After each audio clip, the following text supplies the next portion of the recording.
안녕하세요. 얼마 전 남편과 헤어지고 혼자가 된 40의 돌싱이에요. 살다 보면 억지를 쓰는 사람과 마주칠 때도 있지만 그게 가까운 주변인일 경우에는 또 이야기가 다르더라고요. 그런 사람들과 어울리는 일을 피해왔지만 인생이 마음대로 되지는 않더군요. 37이라는 늦은 나이에 결혼해서 겨우 일궈낸 가정은 2년도 안 돼서 반토막이 났어요. 앞서 이야기한 억지를 쓰는 사람들 때문에요. 어떤 일을 겪었는지 한번 들어보시겠어요? 그다지 부유한 환경에서 자란 건 아니었어요. 그렇기 때문에 더 악착같이 돈을 모으며 살아왔죠. 부모님은 힘들게 사셨지만 조부모님이 돌아가시면서 남겨주신 유산으로 말년에는 그나마 좋은 집을 사서 들어갈 수 있었죠. 저희 가족에게 뜻하지 않은 횡재는 그것뿐이었어요. 그래서 더욱 돈을 많이 버는 직장을 얻기 위해 노력했네요. 대기업에 취직하며 행복했던 것도 잠시, 결혼이라는 커다란 목표를 이루기 위해서 월급을 꾸역꾸역 모으기 시작했죠. 결혼하는데 1억은 있어야 할 것 같다는 생각에 남자도 제대로 만나지 않고 37이 될 때까지 직장과 집만 오가며 돈만 모았어요. 그러다가 남편을 만난 건 36의 늦은 나이였어요. 나를 위해주고 사랑해주는 부드러운 남자, 그게 남편이라고 착각했던 거죠. 그 정도야 잘만 보면 어디서든 찾을 수 있을 만큼 흔하디 흔한데 그때는 그걸 몰랐어요. 어른들이 가끔 하는 말 있잖아요. 남자를 많이 만나봐야 보는 눈이 생긴다고요. 하지만 그동안 남자를 만나본 적도 연애해 본 적도 없으니 그런 눈이 있을 리가 없었죠. 아가씨가 좋은 직장 다닌다는 건 알고 있어. 우리 아들이랑 결혼하겠다는 것도 너무 고맙고.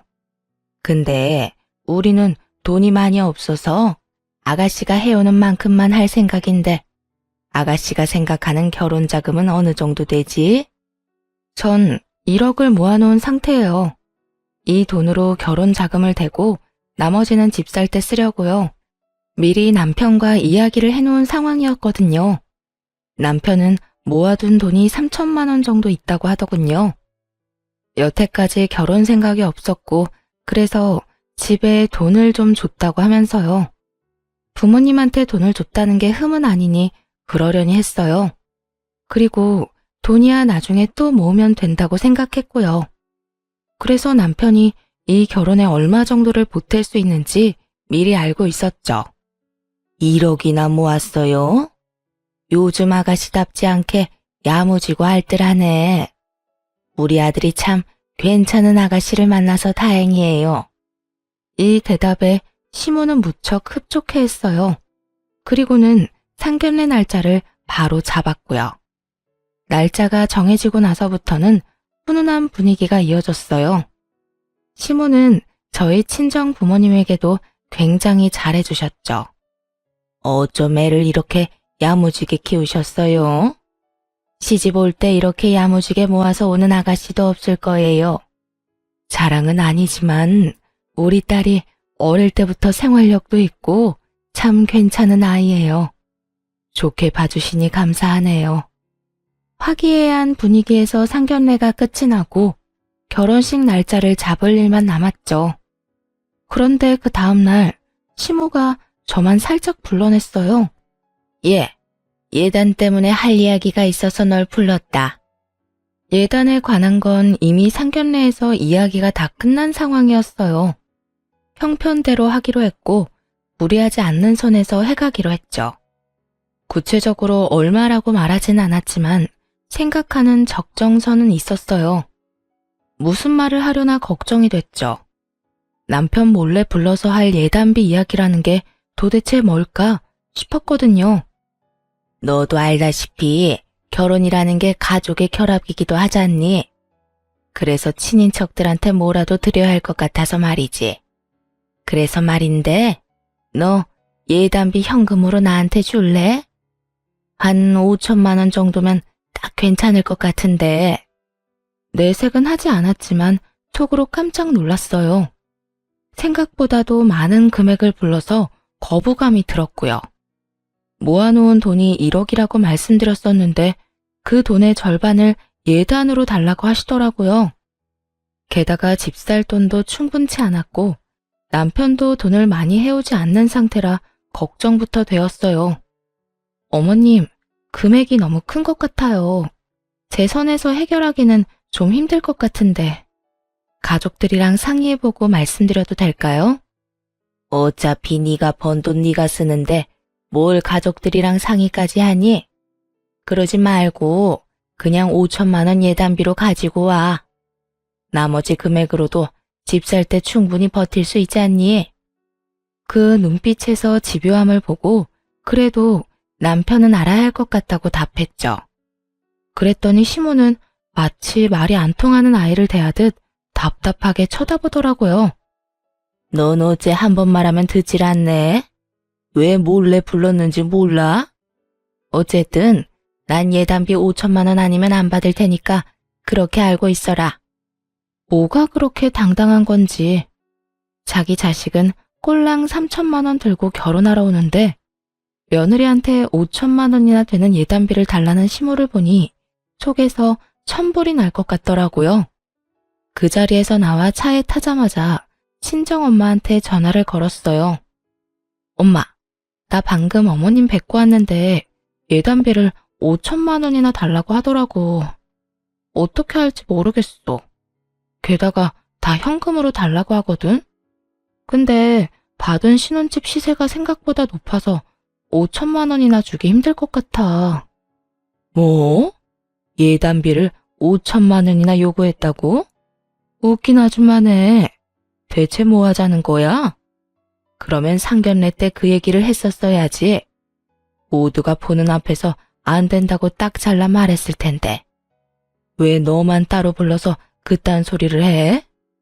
친정엄마가 열받아 하는 게 느껴지더군요. 아차 싶었어요. 괜한 얘기를 꺼냈나 싶었죠.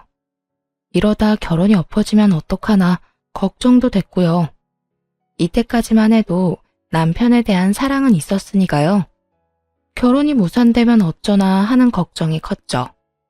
엄마, 일단 진정해봐. 내가 남편이랑 잘 얘기해볼게. 어머님은 아무한테도 얘기하지 말라고 하던데 그래도 남편은 알아야 할 거 아니야. 그 여편 내가 아무한테도 얘기하지 말래? 아이고, 그거 그냥 돈 꿀꺽 하려는 거 아니니? 아무리 봐도 이상하다 얘. 상견례 때 말 안 하고 몰래 한 것도 이유가 있을 거야. 일단 너 예단비 주러 갈 때 혼자 가지 마. 엄마랑 같이 가자. 솔직히 이런 일까지 엄마를 끼고 싶진 않았지만 사안이 사안인지라 엄마에게 부탁할 수밖에 없었어요. 시모에게는 말하지 않고 친정엄마와 함께 약속 장소에 나갔죠. 친정엄마가 함께 등장하자 시모가 상당히 당황한 표정으로 맞이하더라고요. 정말이지 똥 씹은 표정이 이런 거구나 알려주는 표정이었죠. 사부인, 오랜만이네요. 잘 지내셨어요? 네. 그런데 어쩐 일로 여기까지 오셨어요? 저는 며느라기한테만 보자고 했는데 사실 우리 애가 워낙 착실해서 돈을 저한테 다 맡겨놓거든요. 돈은 제가 관리하는데 애가 갑자기 5천만 원을 가져간다고 하니까 궁금했죠. 그랬더니 사부인께서 예단비를 5천만 원이나 요구했다고 하지 않겠어요? 이럴 거면 상견례 때 미리 말씀해 주시지 그러셨어요. 그러면 안 된다고 저희가 딱 잘라 얘기했을 텐데. 웃는 낯으로 거침없이 이야기를 하는 친정엄마를 보며 살며시 눈치를 봤어요. 이 두 사람의 대화에 끼어들 틈이 없었죠. 이제야 하는 말이지만 솔직히 요즘 결혼하면서 5천만 원도 안 들고 오는 애가 어디 있어요? 요새 결혼 자금이 5천만 원 정도는 된다는데 평균은 해야 되지 않겠어요? 예단비만 생각하시는 건가요? 결혼할 때 드는 돈이 얼마나 많은데요. 그리고 그건 남자가 집을 해올 때나 하는 말이죠. 애들 어차피 둘이 알아서 신혼집 마련한다고 들었는데 아닌가요? 집 해갈 때 사위가 얼마 해올지는 모르겠지만 반반으로 계산하더라도 5천만 원이나 요구하는 건 너무하다는 생각이 드네요. 지지 않고 대답하는 친정엄마를 보던 시모는 부들부들 떨며 저를 쳐다보더라고요. 마치 제가 모든 일의 원흉이라는 듯 말이죠. 그리고 친정엄마는 그런 시선을 본인에게로 돌리려는 듯 예단 봉투를 탁자 위에 탁 하고 올렸어요. 여기 예단비 3천만 원이에요. 5천만 원은 너무 과하다고 생각해요. 그리고 상견례 때 얘기 안 한 거 보면 사돈어른이나 사위는 모르는 것 같은데 5천만 원을 요구한 게 그쪽 전체 의견이 맞는지 확인해 봐도 되나요? 그 말을 듣자마자 시모가 정색하더군요. 표정이 모든 걸 말해주는 셈이었죠. 그걸 보고 친정엄마는 짧게 한숨 쉬며 시모에게 말했어요. 사돈어른이랑 사위한테 알리기 전에 이 돈 받고 봉채비로 반 돌려주시면 되겠네요. 친정엄마가 그렇게 이야기하자 시모가 발끈하며 대꾸하더군요. 아니, 올랑 3천만 원 주면서 무슨 봉채비까지 돌려받아요? 그럼 그냥 3천만 원만 받을게요. 사부인, 보통 예단비 들어가면 반은 돌려줘요. 5천만 원을 받아갔어도 2,500만 원은 돌려주는 게 예의죠. 그럼 지금 3천만 원을 다 그냥 받아가겠다는 얘기예요? 통째로 먹고 돌려줄 생각도 없다는 거냐고요? 아니, 그럼 올랑 1,500만 원 받아서 뭘 하라는 건데요? 고작 그거 받아서 어쩌라고요? 봉채비 돌려받고 싶으면 5천만 원 내세요. 그러면 2천만 원 돌려드릴게요. 마치 자기 돈이라도 되는 것처럼 이랬다 저랬다 흥정을 하더라고요. 게다가 반은 돌려달라고 하는 말을 듣고도 거기에서 또 500만 원은 쏙 빼고 얘기하는 걸 보니 참 돈독이 제대로 올랐다 싶더라고요. 그때 친정엄마가 그러더군요. 정말 양심이라고는 조금도 없으시네요. 누가 보면 그쪽에서 집이라도 한 채 가지고 오시는 줄 알겠어요. 뭐가 이리 당당한지. 그럼 물어볼게요. 사부인은 애들 신혼집 할 때 얼마 쓸 생각이에요? 그때 말했잖아요. 사정되는 대로 성의껏 애들 도움 준다고. 그러니까 구체적으로 얼마를 해줄 거냐고요. 예단비를 딱 짚어서 5천만 원 얘기하는 거 보면 그 돈도 준비되어 있을 거 아니에요. 얘기해보세요. 집 사주실 건가요? 거기까지 해줄 수는 없고 우리 아들이 자기가 벌어서 자기가 장가간다고 했으니까 아들한테 맡길 거예요. 우리는 그렇게 많이 지원 못 해줘요. 한두 살 먹은 애들도 아니고 신혼집이야 지들이 알아서 잘 하겠죠. 집 살 때 돈 보태줄 생각도 없는데 예단비로 5천만 원이나 요구하는 게 상식적인 일인가요? 사위는 꼴랑 3천만 원 들고 온다던데 그럼 집은 어떻게 마련해요? 아니, 남는 5천만 원으로 해결하면 되지. 요즘 대출 안 끼고 결혼하는 사람이 어디 있어요? 1억이 오롯이 집에만 들어가도 모자랄 판인데 지금 결혼식이나 이사 비용 같은 건 전혀 생각도 안 하고 계시잖아요. 결혼식은 공짜로 해요? 그것도 다 돈 내고 하는 일이에요. 그런 거 다 빼고 나면 남는 거 거의 없어요. 애들 집 살 때 대출만 엄청 껴야 한다고요. 그거야 결혼하는 애들끼리 알아서 하겠죠. 저는 예단비 5천만 원 꼭 받아야 되겠어요. 그럼 저희 쪽에서 사위랑 사돈어른한테 안 된다고 말씀드릴게요. 예단비 5천만 원은 너무 과하다고요. 친정엄마가 탁자의 예단비 봉투를 가져가기 위해 손을 뻗을 때였어요. 시모가 신경질적으로 예단비 봉투를 휙 낚아채 가더군요. 알았어요. 3천만 원만 받으면 되잖아요. 자, 여기 봉채비. 절반이라고 했죠? 정말 어이없게도 시모는 그 자리에서 예단비 봉투를 뜯어 신경질적으로 돈을 세더니 1,500만 원을 돌려주더라고요. 아니, 그리고 받은 돈을 돌려줄 때도 예의라는 게 있어야 하잖아요. 시모는 아예 그런 생각은 하지도 않나 보더군요. 자기가 기분이 나빴다는 걸 표현하기에 급급했어요. 무슨 시장에서 장사하는 것도 아니고 예단비랑 봉채비를 이딴 식으로 취급하는 것도 참 웃기네요. 예, 가자. 일어나. 앉아서 노려보고 있는 시모에게 꾸벅 인사를 하고 돌아 나왔네요. 솔직히 망했다 싶었어요. 결혼식도 하기 전에 시모와 이런 식으로 얽히게 될 거라곤 상상도 못했죠. 그렇지만 따지고 보면 시모의 문제였으니까요. 그리고 시모도 제가 싫었으면 그 돈을 아예 안 받았겠죠. 돈을 가져간 걸 보면 결혼을 망칠 생각은 없다는 것으로 해석할 수 있으니 그걸 위안으로 삼기로 했어요. 앞으로 시댁 일에는 무조건 남편을 보내야겠다 생각했죠. 남편이 원하든 원하지 않든 방패로 세워야겠다고요. 그게 제가 결혼 생활을 평온하게 유지할 수 있는 방법일 테니까요. 가게에서 나와서 친정엄마와 밥을 먹으러 갔는데 밥 먹는 내내 친정엄마는 화를 가라앉히질 못하시더라고요. 네 시모라는 사람 정말 마음에 안 드는구나. 아니, 어떻게 예단비를 그런 식으로 요구할 수가 있어? 게다가 들었지? 네 남편이랑 너희 시아버지 될 사람한테는 얘기도 안 한 것 같고 엄마가 정말 걱정돼서 하는 얘긴데 너 힘들면 그냥 결혼 안 해도 돼. 너 정말 괜찮겠어? 엄마, 결혼을 시어머니랑 하는 건 아니잖아. 남편이랑 하는 거고. 그쪽도 엄마 성격 알았으니까 앞으로 조심하겠지. 엄마한테 괜히 미안하네. 엄마 진짜 허투루 얘기하는 거 아니야. 힘들면 엄마한테 언제든지 찾아와. 저 옆에 내 성질머리 보니 안 되겠다. 너 시집살이 시킬 관상이야.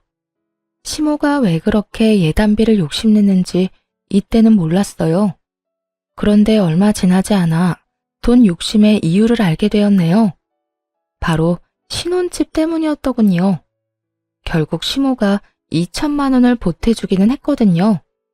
그게 다 공동명의 때문이었던 건 나중에 알았네요. 시모의 뜬금없는 예단비 요구가 또 시작될까봐 걱정돼서 집 사는 건 최대한 뒤로 미뤘었죠.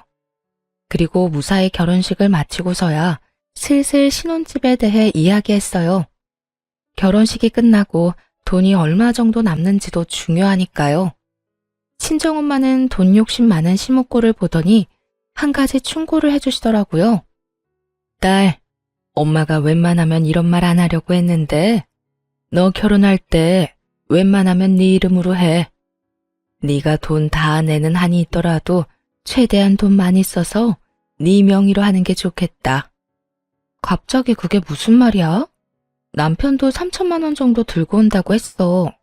그 돈 들고 오는데 어떻게 단독 명의로 해? 대출 끼면 같이 갚아나가야 되는 건데. 대출 최대한 적게 받을 수 있도록 엄마가 우리 집 담보로 대출 받아줄게. 그걸로 너희 집 살 때 써. 무슨 소리야? 우리 집 사는데 엄마가 왜 돈을 그만큼 많이 써? 됐어. 우리가 알아서 할게. 그냥 엄마 말 좀 들어. 엄마가 봤을 때 너희 시어머니 아주 욕심이 대단한 사람이야. 저런 사람이 지 아들 돈이라고 욕심 안 내겠니?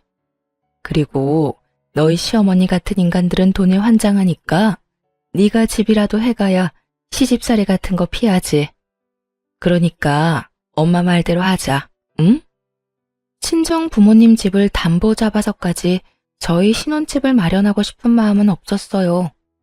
솔직히 엄마가 가진 돈이 있어서 그걸로 도와준다고 하면 고맙게 받을 생각이었긴 했죠. 근데 대출이라뇨. 여윳돈도 아니고 집을 담보로 대출을 받는다니. 그렇지만 엄마의 걱정스러운 눈빛을 보니 더 마다하기도 뭐하더라고요.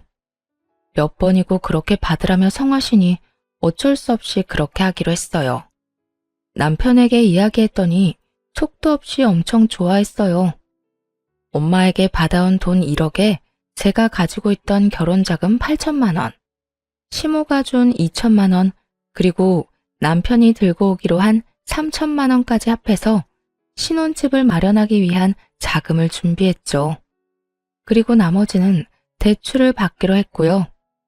수도권 지역이 아니었기 때문에 생각보다 저렴한 가격에 집을 구매하는 게 가능했네요. 그런데 여기서 문제가 발생했죠. 집을 둘러보고 몇 군데 추려서 이제 계약을 해야지 하는 찰나에 남편이 갑자기 그러더라고요. 여보, 미안한데 내가 내기로 한 3천만 원 못 줄 것 같아. 갑자기 그게 무슨 말이야? 3천만 원을 왜 못 줘? 그거 우리 집 살 돈이라며? 나 이번에 차가 퍼졌잖아. 엄청 오래된 차이기도 하고. 그래서 차를 새로 샀어. 근데 캐피탈로 하려면 대출해야 되는데 우리 집도 대출 끼고 들어가는데 나까지 대출 있으면 위험할 것 같아서 현금으로 그냥 다 주고 샀어. 듣고는 당황했어요. 남편 차가 오래된 차라는 건 알고 있었고 그 차가 종종 말썽을 일으킨다는 것도 알았죠. 하지만 그럴 거였으면 미리 이야기를 해줬어야 하지 않나요? 예산을 잡아두고 아파트를 보고 있었는데 갑자기 3천만 원이 빠져서 곤란해했죠. 그러면 미리 얘기를 하든가. 지금 보고 있던 집들은 못 가잖아. 그럼 좀 더 작은 집으로 가면 되지. 뭔 상관이야. 지금 나한테 돈 다 내라는 말이야? 우리 둘이 결혼하는데? 다는 아니지. 우리 엄마도 돈 냈잖아. 그리고 자기 능력 되잖아. 작은 아파트로 사면 돈도 별로 안 들 거고. 그리고 살면서 내가 많이 도와주면 되지. 뻔뻔하게 짝이 없는 남편의 말을 들으면서 화가 머리끝까지 났어요. 내가 예단비 어머님한테 드린 거 알고 있지? 나한테 집 사도록 만들 거였으면 나 그 예단비 안 줬을 거야. 내가 집까지 다 하는 거나 마찬가지인데 그러면 넌 도대체 결혼할 때 뭘 가지고 올 건데? 내가 생활비 많이 지원해 준다니까. 그러니까 걱정하지 마. 지금 당장 차가 없으면 나 일도 제대로 못 한다고. 아버님은 우리 집 살 때 보태주기로 하셨어? 우리 집? 나도 모르지. 한 1,000만 원 정도는 보태주지 않을까? 아예 기대를 하지 말라는 뜻이었죠. 1,000만 원이면 혼수에 쓰기도 빠듯한 금액이었으니까요. 그럼 공동명의, 그건 어떻게 할 건데? 당신 엄마가 그렇게 원하던 자기랑 나, 공동명의 말이야. 화를 내자 남편이 뭐가 문제냐는 듯 의아한 표정으로 묻더군요. 당신 명의로 해. 난 공동명의 필요 없어. 우리 엄마가 하도 공동명의 하라고 난리를 피우길래 그렇게 말했을 뿐이고 난 괜찮으니까 당신 단독 명의로 해.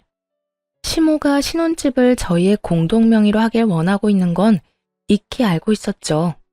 하지만 남편이 집을 사야 할 돈으로 본인 차를 사버렸으니 이젠 당당하게 단독 명의를 요구할 수 있는 상황이 되었고요.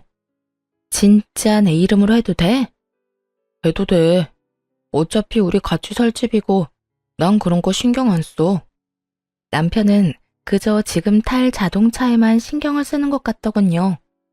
신혼집에 그렇게까지 관심이 없다는 건 조금 충격이었지만 그냥 그러려니 하고 넘어가기로 했어요. 명의만 제 걸로 해준다면 손해보는 건 없을 거라고 생각했으니까요. 알았어.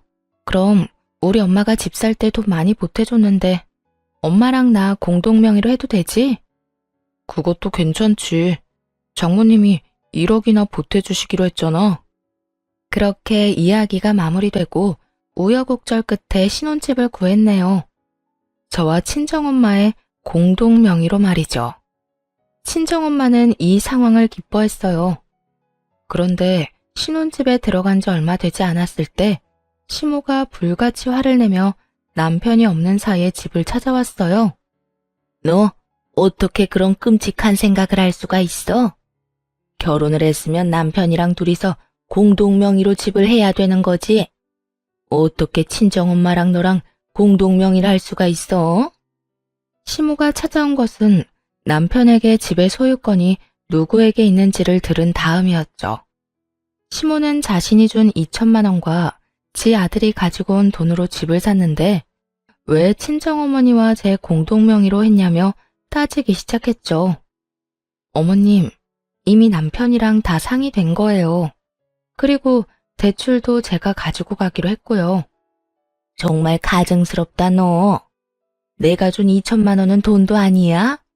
그리고 내 아들도 집 살 때 3천만 원 보탰을 텐데. 어머님, 저희가 받은 건 1,000만 원 뿐이었어요. 그마저도 혼수에 들어갔고요. 지금 말씀하시는 3천만 원은 받지도 못했어요. 이야기를 듣는데 머리가 아프더군요. 시모는 2천만 원을 줬다는데 실제로 받은 건 1,000만 원 뿐이었거든요. 남편이 중간에서 빼돌린 게 분명했죠. 게다가 3천만 원의 행방도 시모는 전혀 모르고 있었고요. 그건 내 알 바 아니고 나도 2천만 원 보탰으니까 공동명의 이름 넣어줘. 우리 아들은 무슨 이유로 괜찮다고 했는지 모르겠지만 내 이름은 꼭 넣어야 되겠어. 웃기지도 않았네요. 당당하게 저런 요구를 할 수 있다는 것이 놀라울 따름이었죠. 아니요, 저는 어머니랑 공동명의 할 생각 없어요. 남편하고 이미 상의도 다 끝났고요. 어머님이 2천만 원 주셨다고 하는데 저희는 1,000만 원밖에 못 받았고 그걸로 어머님 이름을 공동명의로 올리는 건 안 될 것 같아요. 시모는 얼마나 분했는지 몸을 부들부들 떨더군요. 그렇지만 여기서 물러서지 않고 저 역시 단호하게 나갔죠. 칼 같은 거절에 시모가 이를 악물고 그러더군요. 절대로 안 해주겠다 이거지? 그래, 네가 이기나 내가 이기나 어디 한번 해보자. 아니, 이게 누가 이기고 말고 할 일인가요? 그 말이 웃기면서 어이가 없었지만 시모는 그날 뒤로 시도 때도 없이 찾아와 괴롭히기 시작했어요. 신혼집은 친정과 더 가깝긴 했지만 시댁과도 꽤 가까운 편이었거든요.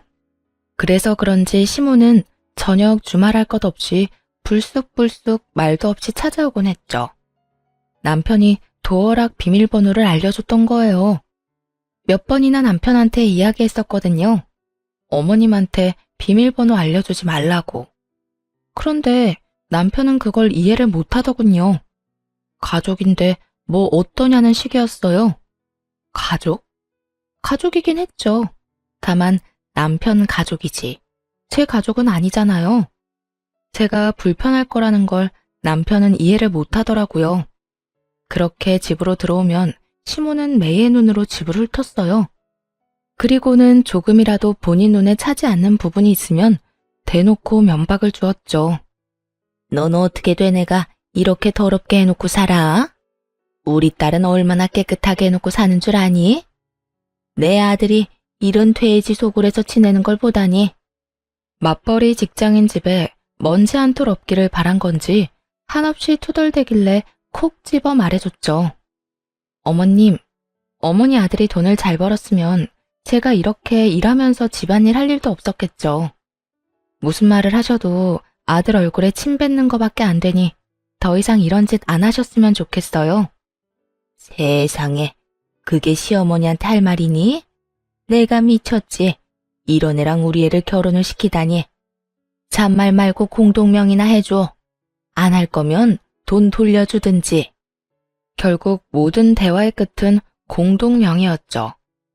안 된다고 완강하게 거절의 말을 건넸고 시모는 또 성질을 내며 돌아갔어요. 더는 참기 힘들 만큼 열받아서 남편에게 짜증을 냈습니다. 어머님 왜 저러시는 건데? 이미 명의는 이야기 다 끝났는데 왜 저렇게 끈질기셔? 야, 아무리 그래도 내 앞에서 우리 엄마 욕은 좀 아니지. 공동명의 그까짓 거 이름 하나 올려주면 끝인데 해주면 좀 어때서? 너야말로 진짜 끈질긴 거 아니야? 남편의 이런 반응은 더 웃겼어요. 왜 자기가 난리예요? 가만 보면 이놈도 꼴통이었죠. 결혼자금 3천만 원으로는 자기 차를 사지 않나, 그것도 나중에 통보식으로 전하질 않나. 그 와중에 시모가 줬다고 하는 2천만 원도 그중 1,000만 원은 자기가 꿀꺽하고 나머지 1천만 원만 돌려준 거잖아요. 그게 그렇게 억울했어? 내가 미처 몰랐네. 그렇게 억울한 거면 그냥 헤어지자. 헤어지고 각자 편하게 살면 되겠네.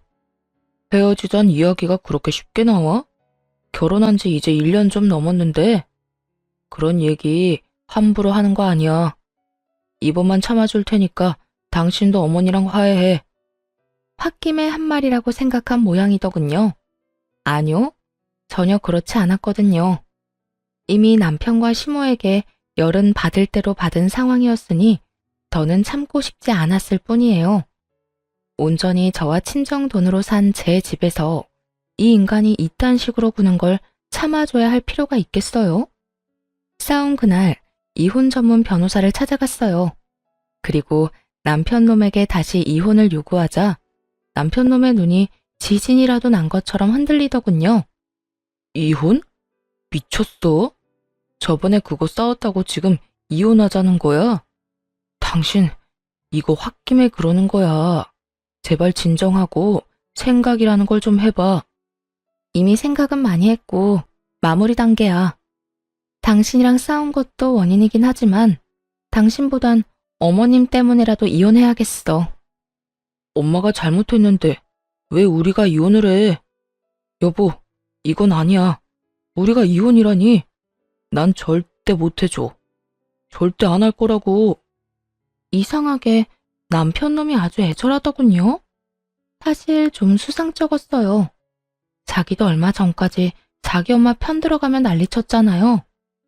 혹시나 싶은 쎄한 마음에 남편 몰래 남편 통장 내역부터 확인했죠. 새벽에 남편 폰으로 들어가서 통장에 남은 돈 거래 내역, 신용카드 내역 등을 다 살펴봤네요. 그렇게 얻은 결론은 가히 충격적이더군요. 마치 머리를 한 대 맞은 것 같더라고요. 알고 보니 남편놈이 가지고 있는 모든 돈으로 코인을 하고 있었으니까요. 그것도 대출까지 받아서요. 결혼한 직후부터 말이죠. 시모가 말한 2천만 원 중 1천만 원도 그쪽으로 흘러들어갔더라고요. 열이 받아서 미칠 것 같았네요. 속인 것도 모자라 결혼 자금으로 코인을 하다니요? 이걸 알고 나자마자 더 기다리지 않고 이혼 소장을 남편에게 던졌어요. 남편은 그걸 보고 사색이 되더라고요. 하지만 지가 싫으면 어쩌겠어요? 제가 이혼하고 싶다는데 말이에요. 돈을 이따위로 쓰는 인간 때문에 평생 모은 돈으로 결혼까지 했다니 후회가 되어 속에선 천불이 나기 일보 직전이었죠. 이런 마음을 아는지 모르는지 남편은 지금 이혼하면 자기는 완전 거지라며 제게 빌붙으려 하더군요. 그건 네 사정이지. 어쩌자고 돈을 그만큼이나 빌려? 그래놓고 나한테 다 갚아달라고 할 작정이었어? 아니면 나한테 생활비까지 다 부담시켜서 기생충처럼 살 셈이었어? 남편에게 불같이 화를 냈고 남편은 도망치듯 나가버렸어요. 너무 화가 나 친정 부모님에게 하소연했더니 친정엄마가 다 듣고 그러시더군요. 내가 너희 집으로 가야 되겠다. 나랑 공동명의인데 우리끼리 살면 되지. 안 그러니? 그렇게 그날 저녁 친정엄마가 집에 왔네요. 저녁에 돌아온 남편이 깜짝 놀라 소리치더군요. 장모님, 여기는 어쩐 일로? 왜? 내가 못 올 때 왔는가? 왜 이렇게 놀라? 자네 어머니는 아주 말도 안 하고 자주 들르는 것 같더만. 뼈 때리는 친정엄마의 말에 남편 놈이 당황하며 저를 안방으로 부르더군요. 이게 어떻게 된 일이야? 왜 장모님이 여기 계시는데? 이 집 우리 엄마랑 공동명의잖아. 와서 사실 수도 있지. 그런 거 다 알고 공동명의 하도록 해준 거 아니야? 아무리 그래도 나한테 이야기를 하고 불렀어야 할 거 아니야? 돈 한 푼 안 낸 너한테 왜 이야기를 해? 너 뭐 해줬는데? 네가 이 집에 무슨 권리가 있다고. 난 집 사려는 돈으로 코인한 인간이랑은 상의할 필요 없다고 생각하는데 이 말에 남편 놈이 말문이 턱 막힌 듯한 표정으로 쳐다보더군요. 입이 10개라도 할 말이 없겠죠. 자기가 코인하는 걸 들켰으니까요. 그러면 너 이혼하고 나서 이 집 네가 가져갈 거야? 당연하지. 나랑 엄마 돈으로 샀잖아. 우리 엄마가 준 2천, 아니 1,000만 원 더 들어갔으니까 그건 돌려줘. 아직 이혼 판결도 안 났는데 벌써부터 자기 재산 챙기려는 거 보니 웃음이 픽 나오더라고요. 그래, 1,000만 원 지금 당장 줄게. 그거 들고 이 집에서 나가. 그 1,000만 원 지분만큼은 살게 해준 건데 이제 그럴 필요도 없겠네. 남편 놈은 눈치를 보며 나갔어요. 아마 시모 집으로 갔겠죠. 그리고 그 다음날 오전 아침부터 도어락 비번을 누르는 소리가 들리더군요. 하지만 남편 놈이 나가자마자 이미 바꿔놓은 터라 문은 열리지 않았지만요. 그러자 밖에서 시모가 큰 소리로 문을 두드리며 소리치더군요. 야, 문 열어. 문 안 열어? 이 정신 나간 년아. 네가 뭔데 우리 아들을 쫓아내? 빨리 문 안 열어? 그 말을 듣곤 친정엄마가 나가려는 저를 제지하더니 화장실에 있는 바가지에 물을 담더라고요. 그리고는 냉동실에 있던 얼음을 바가지에 가득 채워 넣었죠. 그리고는 심호흡을 한번 하시더니 문을 열고 앞에 있는 시모에게 그 찬물을 확 끼얹었어요. 이게 뭐야? 어버버하며 뒤로 물러서는 시모에게 친정엄마가 삿대질을 하며 따졌어요. 여기가 어디라고 아침부터 와서 행패야? 쥐새끼 마냥 남의 집에 함부로 들락날락거리더니만 아직까지 그 못된 벌은 못 고쳤어? 뭐? 쥐새끼? 말 다 했어요. 그리고 아니 여기가 왜 남의 집이야? 내 아들 집이기도 하지. 너희가 이렇게 뒤통수 칠까봐 공동명의 해달라고 그렇게 말했건만 결국은 내 아들을 쫓아내? 감히? 그럼 집 살 때 돈이라도 많이 보태지 그랬어. 울랑 1,000만 원 줘놓고 소유권 주장할 생각이었어? 뭔 헛소리야. 2천만 원 줬는데. 2천만 원은 돈 아니야? 그리고 우리 아들이 준 3천만 원도 돌려줘야지. 시모는 여전히 그 3천만 원이 어디에 쓰였는지 모르고 있었어요. 하긴 그러니 여기 와서 이런 정신 나간 주장을 할 수 있었겠죠. 가르쳐주고 싶은 마음도 들지 않았어요. 뭐 자기들끼리 알아서 하겠죠. 1,000만 원이든 3천만 원이든 거기서 거기고 애초에 그 돈도 우리가 준 돈에서 낸 거잖아요. 그리고 우리는 당신 아들이 집 살 때 가져온 그 돈 이미 다 돌려줬어. 당신 아들이 이미 다 가져갔다고. 왜 그 돈을 우리 아들이 가져가? 나한테 줘야지. 지가 달라는데 그럼? 그쪽 아들 통장에서 나온 돈이니 그쪽 아들 편으로 줬고 그거 받아내는 건 당신이 할 일이야. 그 돈이 남아있으려나 모르겠지만. 그게 무슨 소리야? 돈이 남아있겠냐니? 그건 직접 알아보시던가. 우리 딸은 당신의 아들이랑 이혼 판결 나면 이제 영영 남이거든? 그러니까 앞으로 이딴 식으로 집에 찾아오지 마. 찾아와서 난동 부리면 경찰에 신고할 거예요. 시모는 자기 아들이 돈을 받아갔다는 이야기에 부랴부랴 돌아가더군요. 그게 더 급했나 봐요. 그리고 시모의 불안은 확신이 됐죠. 남편 놈이 자기 엄마 돈이라며 돌려달라고 해놓고는 자기 급한 불부터 껐더라고요. 그걸 알고 난 시모가 남편 놈을 얼마나 혼냈는지 시댁에 소문이 싹 다 났더군요. 비 오는 날 먼지 나도록 두드려 맞았다면서요. 그렇게 이혼은 싱겁게 끝났어요. 나누고 뭐 할 것도 없었네요. 꼴랑 1년밖에 안 되는 결혼기간이니 재산 분할할 것 없었고 무엇보다 경제권을 통합하지 않았기에 주고받을 것도 없었고요. 다만 남편 놈이 저 몰래 대출을 엄청 끌어다 쓴 게 유책 사유로 인정돼서 위자료를 1,000만 원 받을 게 있었죠. 전 남편은 돈이 없다며 백장을 부렸고 그 꼴을 보다 못해 시모에게 부탁하라고 했네요. 그 말을 하고 나서 30분이 채 되지 않아 전 시모가 만나자고 하더군요. 일단 받아야 할 돈이 있으니 나가기로 했어요. 아들한테 들었다. 위자료 받아야 된다고? 그런데 너 그 전에 계산해야 하는 거 있지 않아? 아들한테 받은 3천만 원, 그것부터 돌려줘야지. 어이가 없어서 둘을 번갈아 보며 웃어버렸네요. 아직도 그 이야기를 안 했단 말이야? 너도 진짜 대단하네. 무슨 소리야? 너희 대체 무슨 이야기 하는 거야? 아무것도 모르던 시모만이 불안한 표정으로 바라보더군요. 그 3천만 원은 저한테 온 적도 없거든요. 아줌마 아들이 그 3천만 원으로 차 샀어요. 물론 차만 샀는지는 알 수 없지만. 말이 끝나자마자 시모는 불같이 화를 내며 전 남편 놈을 추궁하더군요. 그게 무슨 소리니? 그 3천만 원도 내가 집 살 때 보태라고 준 거잖아. 네가 인간이야? 어디 자식놈이 엄마 등에 칼을 꽂아? 남편 놈이 모았다던 그 3천만 원도 자기 돈이 아니었던 거죠.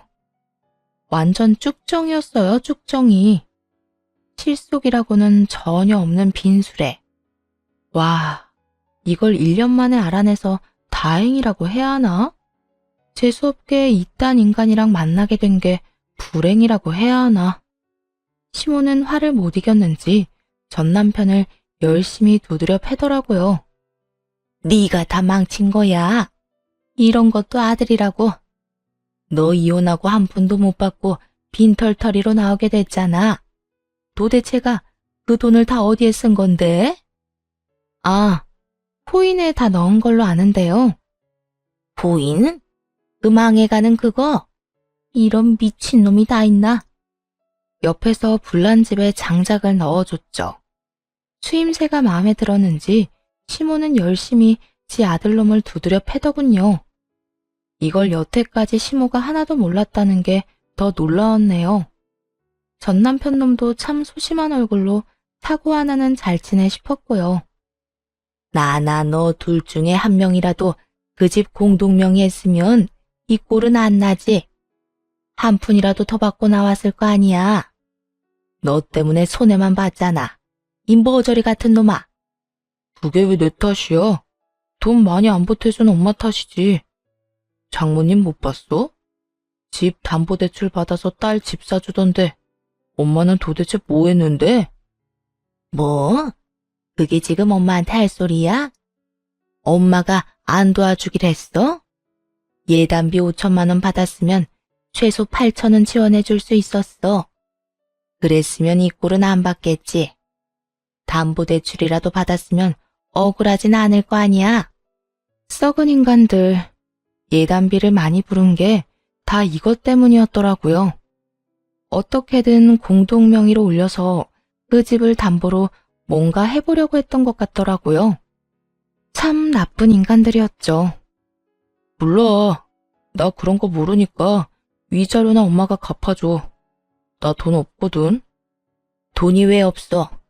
내가 드린 5천만 원 다 토해내. 없다니까. 아들놈 당당한 말투에 시모는 열이 꼭지까지 올랐는지 한참을 씩씩대는데 뭐 저야 위자료 빚을 달아났으니 마음이 편했죠. 둘이서 치고받든 재미있기만 했네요. 그렇게 그 인간들과 두 번 다시 볼 일 없다고 생각하고 나왔는데 며칠 뒤에 전 남편 놈 위자료를 보냈더라고요.